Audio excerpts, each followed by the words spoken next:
Hello दोस्तों, मेरा नाम है अखिल और आज की इस वीडियो में हम एक नया चैप्टर स्टार्ट करेंगे जिसका नाम है अलजेब्रा या इसको हिंदी में बोला जाता है बीजगणित। अब देखो, अलजेब्रा में सबसे पहले हम बात करेंगे पॉलिनोमियल या बहुपद की। और इसकी डेफिनेशन जानने से पहले हमें ये सारी चीज़ें इसमें पता होनी चाहिए।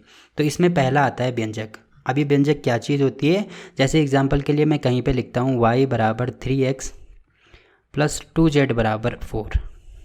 तो ये जो मैंने लिखा ये व्यंजक कहलाता है या इसको हम एक्सप्रेशन कह सकते हैं। ये सारी चीज़ें जो मैंने लिखी ये सब एक्सप्रेशन कहलाएगा। अब देखो, इसमें दूसरी चीज़ आती है पद या इसको हम भाग भी कह सकते हैं।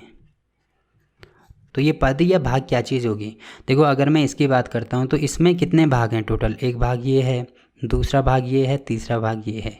मतलब टोटल कितने भाग हैं, 3 भाग हैं। या मैं इसको 3 पद कह सकता हूँ, या इसको ऐसे समझ सकते हैं कि प्लस का साइन हो या माइनस का साइन हो तो वो 2 भागों में विभाजित हो गए। जैसे यहाँ पे प्लस का साइन है तो एक भाग ये हो गया, एक भाग ये हो गया। इसी प्रकार से यहाँ पे प्लस का साइन है या माइनस का साइन भी हो सकता है। तो प्लस या माइनस का साइन है तो एक भाग ये हो गया, एक भाग ये हो गया। तो टोटल कितने भाग हो गए इसके, एक भाग ये है, दूसरा भाग ये है और तीसरा भाग ये है। तो टोटल इसके 3 पद हो गए या 3 भाग हो गए। ठीक, तो ये चीज़ें तो आपको समझ में आ गई होंगी कि व्यंजक क्या है। इस पूरे को अगर मैं एक वर्ड में कहूँ तो वो व्यंजक कहलाएगा। और पद या भाग क्या चीज़ है, इसको अलग अलग, मतलब जहाँ पे प्लस और माइनस का साइन है उसके अलग अलग को मैं भाग कह सकता हूँ। ठीक, तो ये दोनों चीज़ें आपके समझ में आ गई होंगी।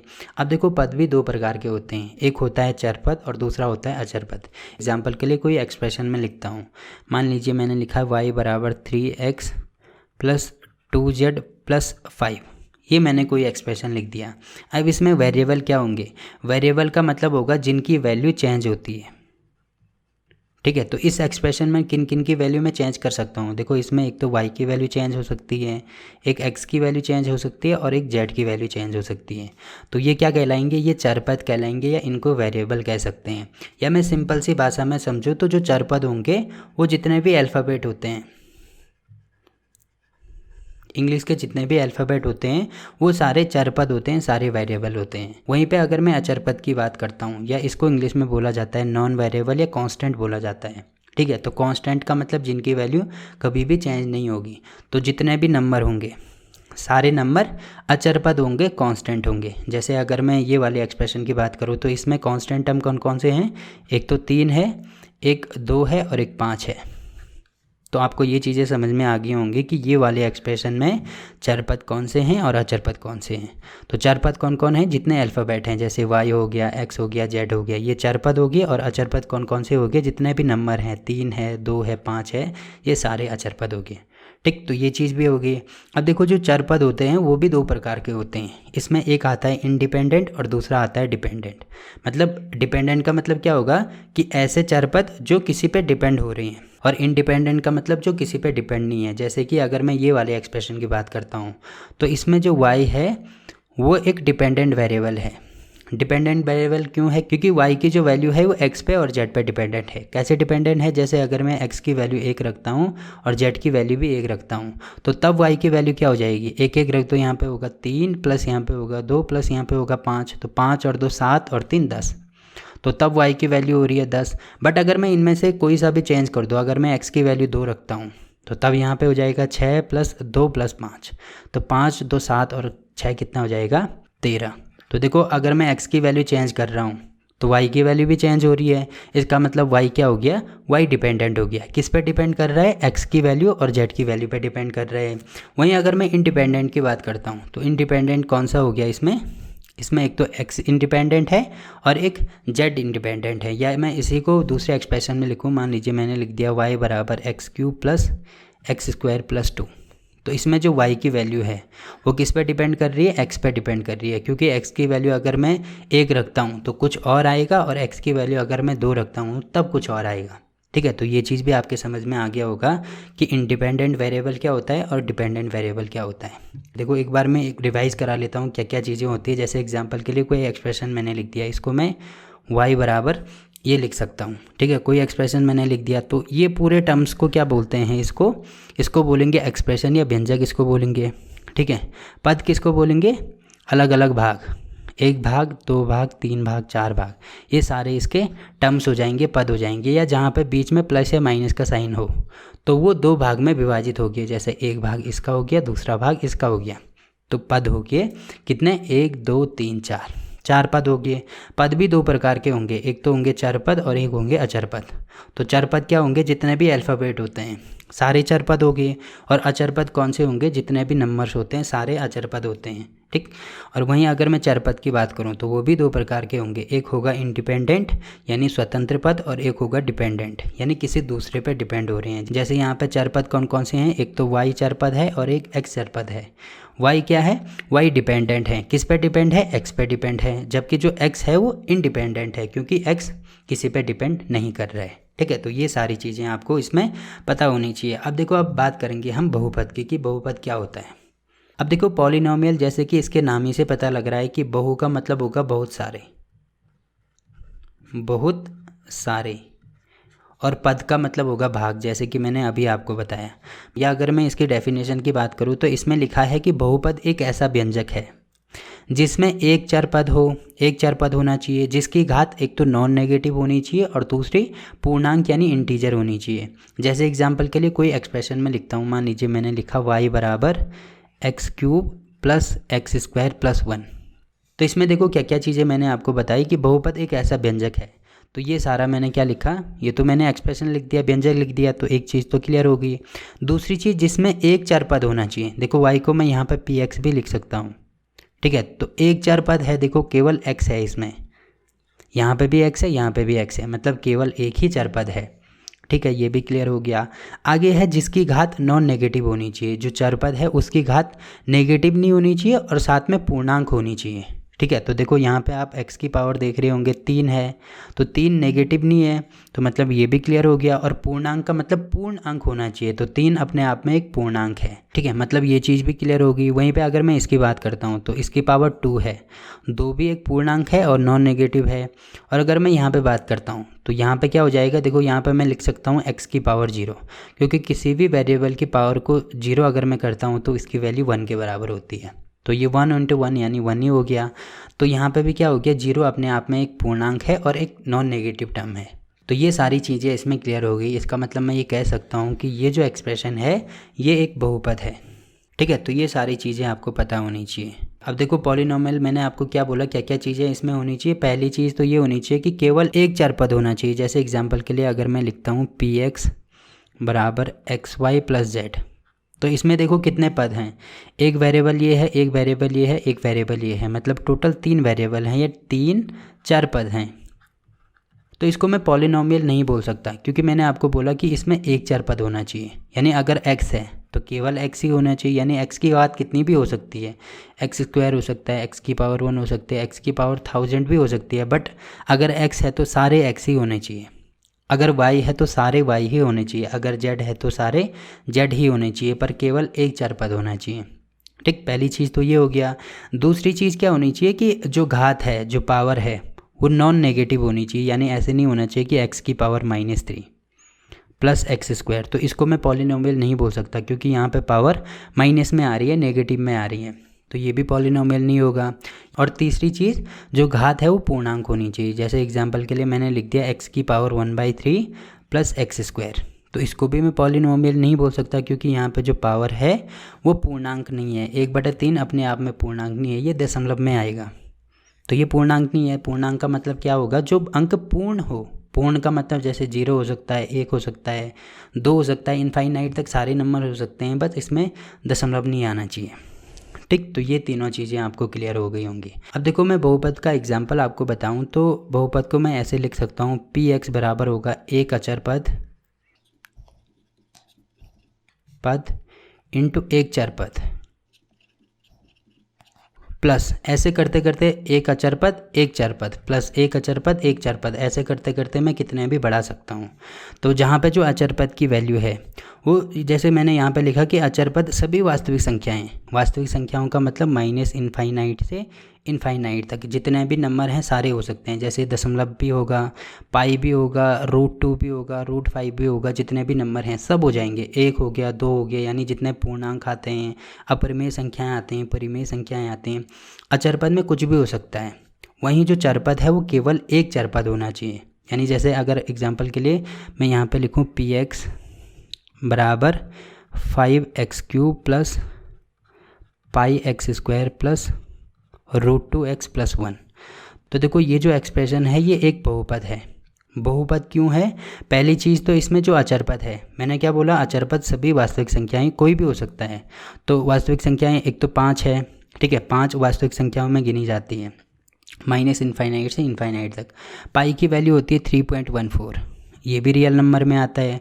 √2 की वैल्यू भी होती है 1.414, तो ये भी रियल नंबर में आती है।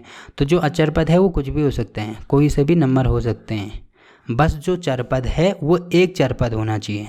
मतलब जैसे अगर यहाँ पे x है तो यहाँ पे भी x होना चाहिए, यहाँ पे भी x होना चाहिए। या अगर यहाँ पे केवल y में लिखता हूँ तो यहाँ भी y होना चाहिए, यहाँ भी y होना चाहिए। या z है तो z, या अगर t है तो t, या a है तो सारी जगहों पे a होना चाहिए। ये चीज़ का आपको ध्यान रखना है। वहीं अगर मैं घात की बात करता हूँ या पावर की बात करता हूँ तो पावर एक तो ऋणात्मक नहीं होनी चाहिए। जैसे एग्जांपल के लिए अगर मैं कोई एक्सप्रेशन लिखता हूँ px बराबर x⁻³ प्लस x², तो देखो इसमें सब x हैं।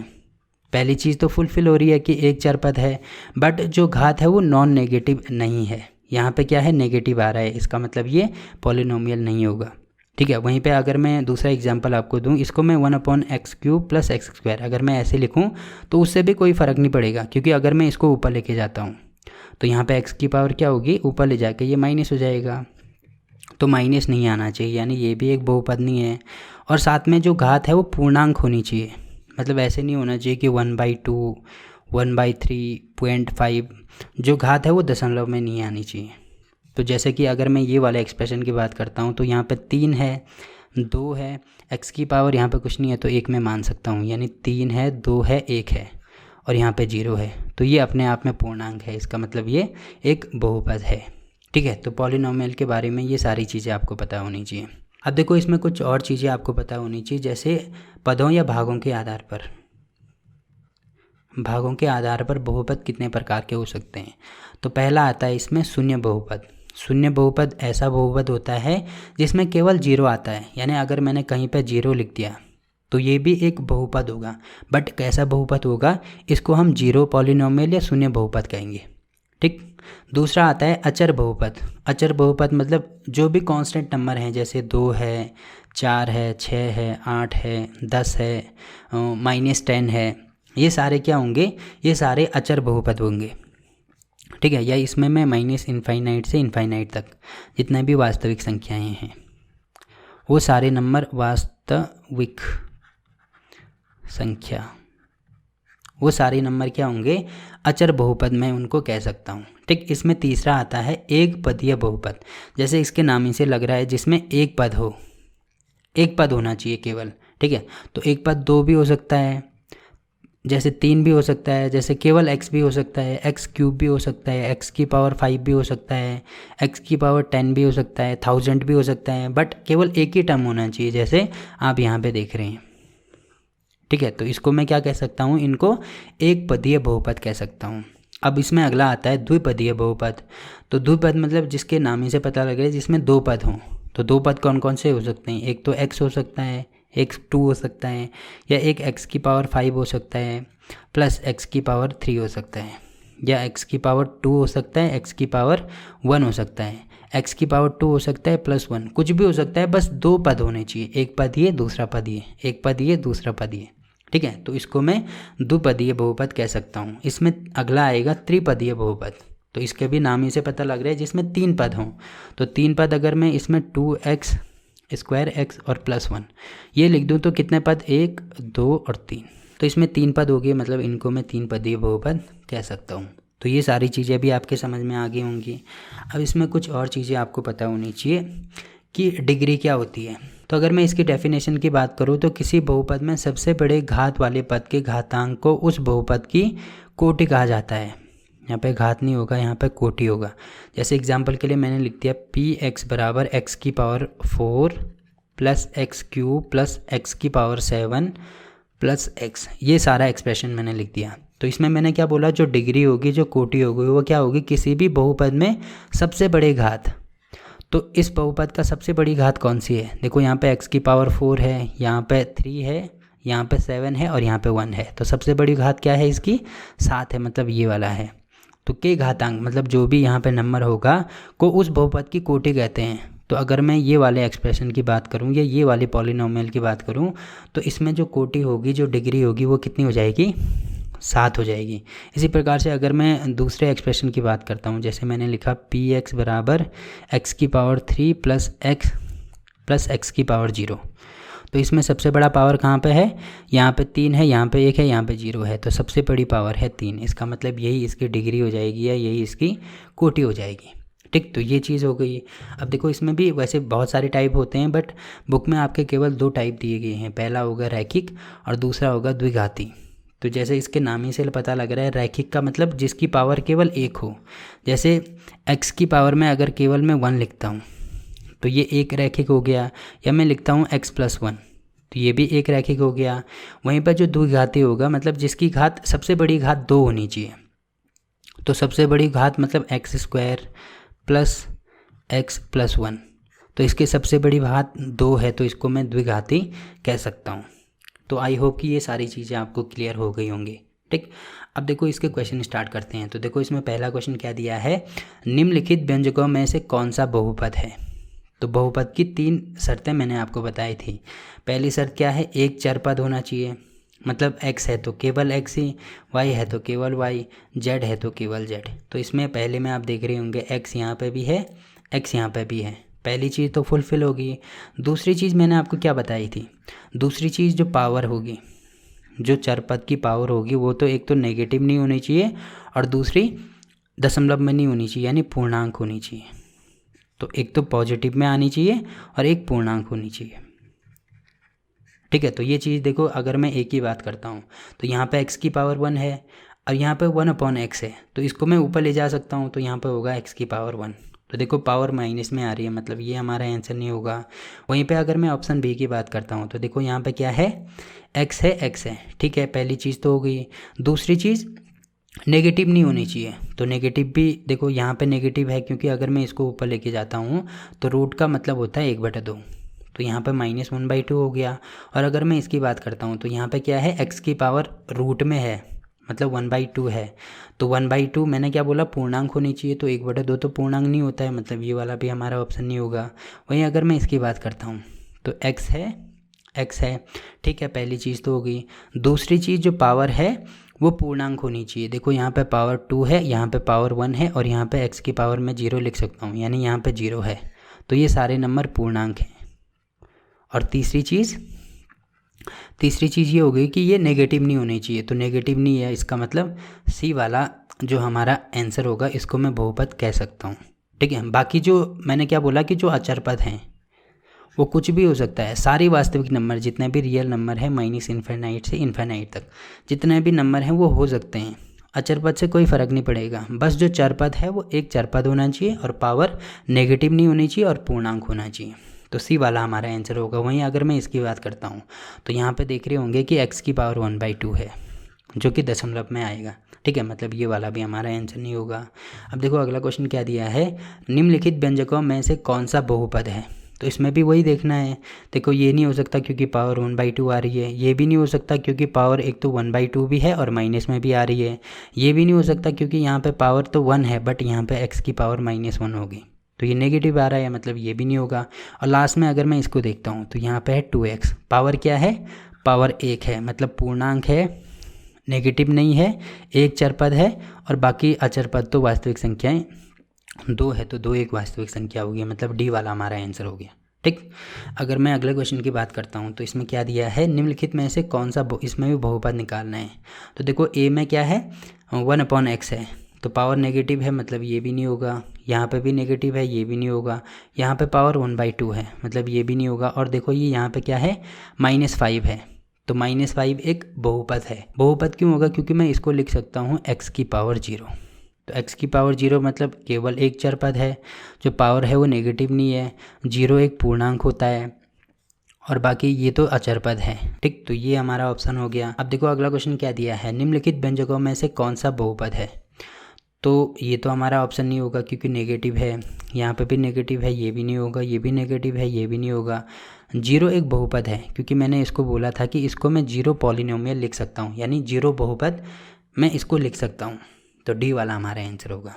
ठीक, अब देखो अगला क्वेश्चन क्या दिया है, निम्नलिखित में से कौन सा रैखिक बहुपद है। रैखिक मतलब लीनियर, लीनियर का मतलब जिसकी जो कोटि है, जिसकी जो डिग्री है वो मैक्सिमम 1 होनी चाहिए। अगर 2 होगी तो वो भी नहीं होगा, 0 होगा तो वो भी नहीं होगा, मतलब मैक्सिमम 1 डिग्री होनी चाहिए, 1 से ज़्यादा नहीं होनी चाहिए।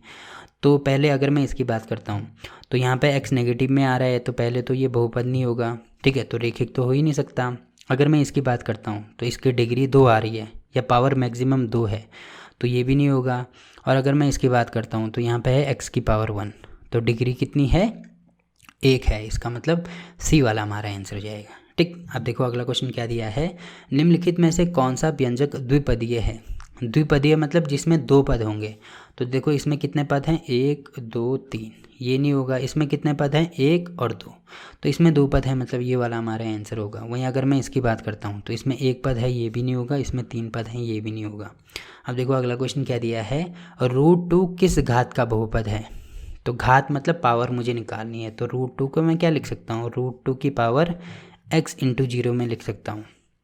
ठीक है, क्योंकि किसी भी वेरिएबल की पावर अगर 0 लिखते हैं तो उसकी वैल्यू 1 के बराबर होती है। तो यहाँ पर √2 × 1 में लिख सकता हूँ, जिसकी वैल्यू √2 के बराबर होगी। तो इसकी पावर कितनी है, 0 है, मतलब डी वाला हमारा आंसर होगा। अब देखो अगला क्वेश्चन क्या दिया है कि शून्य बहुपद की घात कितनी होगी। तो शून्य बहुपद मैंने आपको बोला था जहाँ पे 0 होगा उसको मैं शून्य बहुपद बोलूँगा। तो इसकी घात कितनी होगी, जैसे अगर मैंने पिछले वाले क्वेश्चन में जैसे करा कि x की पावर अगर मैं 0 लिखता हूँ तो तब मैं घात निकाल सकता हूँ। अब देखो यहाँ पे स्टार्टिंग में ही 0 है, तो अगर मैं इसको लिखता हूँ 0 × x की पावर 0, तो ये क्या हो जाएगा, ये 0 हो जाएगा। वहीं पे अगर मैं इसमें ऐसे लिखता हूँ 0 × x की पावर 1, ये भी क्या होगा, ये भी 0 होगा। 0 × x की पावर 2, ये भी 0 होगा। 0 × x की पावर अगर मैं 1000 भी लिखता हूँ, 100 लिखता हूँ, 1000 लिखता हूँ, वो भी 0 हो जाएगा। तो इनमें आप देख रहे होंगे, देखो यहाँ पे पावर 0 आ रहा है, यहाँ पे पावर 1 आ रहा है, यहाँ पे पावर 2 आ रहा है, यहाँ पे पावर 1000 आ रहा है। वैसे ही अगर 0 को किसी भी नंबर से गुणा करते हैं तो वो हमेशा 0 ही आता है। तो अब इसकी पावर कौन सी हम लें, 0 लें, 1 लें, 2 लें या 1000 लें, तो कौन सी पावर, कुछ भी ले सकते हैं। तो इसमें आपको ये चीज़ ध्यान रखनी है कि जिसके बहुत सारे आंसर आ रहे हैं तो उसका मतलब होगा उसको हम परिभाषित नहीं कर सकते, तो सी वाला हमारा आंसर होगा। अब देखो इसमें अगला क्वेश्चन क्या दिया है, यदि px = x की पावर 1/3 + 3 हो तो निम्नलिखित में से कौन सा कथन सत्य होगा। तो ये चीज़ मैंने आपको क्या बोली थी, इसको तो हम एक्सप्रेशन बोलेंगे या व्यंजक बोलेंगे। और यहाँ पे देखो पावर 1/3 है, मतलब ये बहुपद नहीं होगा, बहुपद नहीं। ठीक है, तो एक चीज़ मुझे यहाँ से समझ आई कि ये व्यंजक तो हो सकता है बट बहुपद नहीं हो सकता। तो देखो कौन सा हमारा आंसर होगा, px एक बहुपद है, बहुपद तो नहीं है, मतलब ये वाला हमारा आंसर नहीं होगा। अगर मैं b को देखता हूँ तो यहाँ पे भी लिखा है ये एक बहुपद है, बहुपद तो नहीं है। यहाँ पे लिखा है px एक व्यंजक है, व्यंजक हो सकता है, जो बहुपद नहीं है, बिल्कुल बहुपद नहीं है, मतलब सी वाला हमारा आंसर हो जाएगा। ठीक है, क्योंकि ये जो एक्सप्रेशन है ये व्यंजक तो है बट बहुपद नहीं है।